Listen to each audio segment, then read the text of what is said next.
നമ്മുടെ പച്ചക്കറികൾക്ക് മാത്രമല്ല ചെടികൾക്കും നമുക്ക് ചാരം കൊടുക്കാവുന്നതാണ്.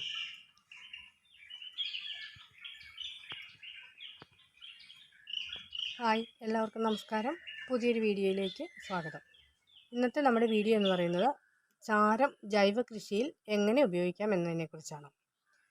അപ്പോൾ വീഡിയോയിലേക്ക് പോകുന്നതിന് മുമ്പായി നമ്മുടെ ചാനൽ ആദ്യമായിട്ട് കാണുന്നവരുണ്ടെങ്കിൽ ഒന്ന് സബ്സ്ക്രൈബ് ചെയ്തേക്കുക. വീഡിയോ ഇഷ്ടപ്പെട്ടാൽ ലൈക്ക് ചെയ്യുക, ഷെയർ ചെയ്യുക, കമൻറ്റ് ചെയ്യുക.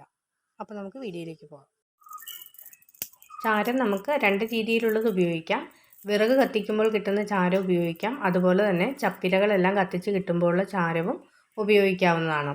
ഇതിൽ കൂടുതൽ നല്ലത് ഇലകൾ കത്തിച്ച് കിട്ടുമ്പോൾ ഉണ്ടാകുന്ന ചാരമാണ് ചെടികൾക്ക് കൂടുതൽ നല്ലതായിട്ട് കാണപ്പെടുന്നത്.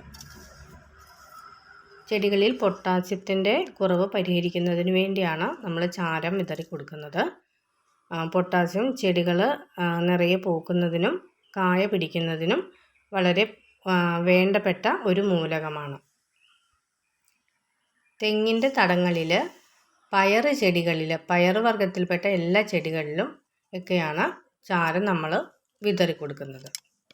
ചാരം ദ്രാവക രൂപത്തിൽ ചെടികളുടെ ചുവട്ടിൽ ഒഴിച്ചു കൊടുക്കുന്നതിന് വേണ്ടി നമ്മൾ തലേ ദിവസത്തെ കഞ്ഞിവെള്ളത്തിനകത്ത് 1 ലിറ്റർ കഞ്ഞിവെള്ളത്തിന് 1 പിടി ചാരം എന്ന കണക്കിന് എടുത്തിട്ട് അത് നമ്മൾ ഡൈലൂട്ട് ചെയ്ത് വേണം ചെറിയ ചെടികളുടെ എല്ലാം ചുവട്ടിൽ ഒഴിച്ചു കൊടുക്കുന്നതിന് വേണ്ടി. വലിയ ചെടികളാകുമ്പോൾ നമുക്ക് നേരിട്ട് ഒഴിച്ചു കൊടുക്കാവുന്നതാണ്. ഈ പറയുന്ന രീതിയിലെല്ലാം ചാരം നമ്മൾ കൃഷികൾക്ക് ഉപയോഗിക്കുമ്പോൾ അതിൻ്റെ പുളിപ്പുരസം ചിലപ്പോൾ സസ്യങ്ങൾക്ക് ഒരു പ്രശ്നമായി കാണാറുണ്ട്.